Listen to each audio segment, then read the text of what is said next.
Hey, church family, welcome to day 6 of our 12 days of encouragement. I hope you guys have been feeling encouraged by this, and I hope that you guys have been taking on the challenge to encourage others in this during this time. And it's been really, really cool, really, really fun. We've actually been asking God for opportunity with people, with strangers or with just friends or whatever, and we've seen God come through a lot.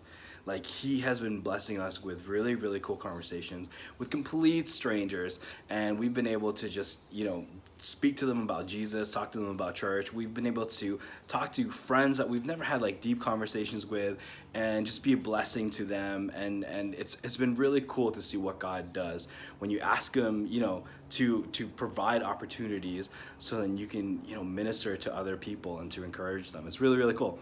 Today I'm going to be talking about encouraging one another with our testimonies. Now, normally I have a really nice background behind me.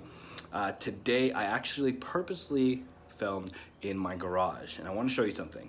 My garage is filthy. Like, it is messy, very, very messy. You can't even walk in a straight line in this place. Now, it's funny, before this video I actually was shooting another video, and my neighbor pulled into the driveway, and I was so embarrassed. I threw my phone, and I just didn't want them to see what was in my garage, but it was too late. I couldn't just shut the door or whatever, so I started sneaking. I don't know, I'm pretending that I was organizing something. There's nothing to organize here. You can't organize this. And they were like, "Hey, how's it going?" I'm like, "Oh, hey, how's it going? This is my garage." Yes, awesome. What's funny is a lot of times this is how we treat our relationships.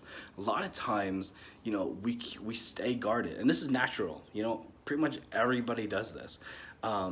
We naturally want to stay guarded, stay, not be vulnerable or anything. Our news feeds have to be really clean. What we post online has to be really clean. Sometimes, our Instagram pages are really nice, or sometimes we just all we do is post memes, and we want to be the funny person, and we don't want to show off too much, and that's totally okay. It's social media. Why would you? But we actually do this a lot subconsciously in real life. Is that, we want to stay guarded, we want to keep a distance, we don't want people, we don't want to let people in too much, they can know a little bit about us. But it actually says in the Bible, in Proverbs 27:17, it says, "As iron sharpens iron, one person must sharpen another."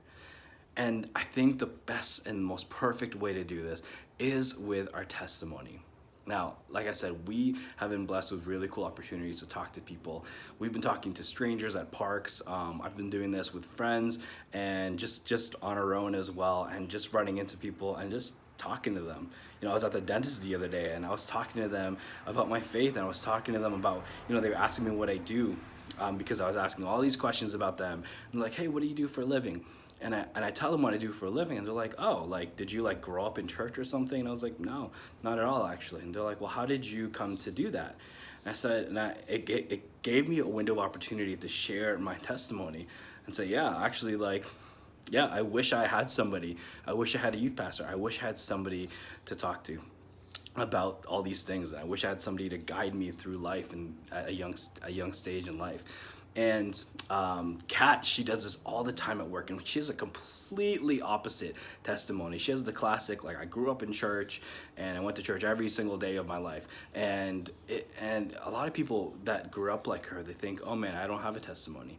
And she's been blessed with so many different opportunities, inviting people to church from work, and it's been really cool to see what God's doing. So I encourage you to encourage other people with your testimony. God gave you garbage in your life. God gave you different situations in your life that at the time probably you didn't want to be in it, but he used that moment because he wants to use it right now to encourage somebody else to get to know him, to draw nearer and draw closer to him. So I pray that you would bless other people. Let me pray for you real quick as I go. Honestly, I believe that God's doing something incredible in our church and through our church. So let me just pray real quick. God, we thank you so much. We thank you, God, that you allow us to be a blessing to others. God, that you would choose us to lead other people closer to you. God, it's such an honor and a privilege to be your hands and feet here on earth. God, I pray for more opportunity for people. I pray for just an abundance of divine encounters with people. God, we love you. Would you be with us? Would you be with us in our conversations? Would you speak through us as we go out and reach the world, our world? We love you, Lord. Be with us in your name. Amen. Thank you guys so much. We will see you guys on the next one.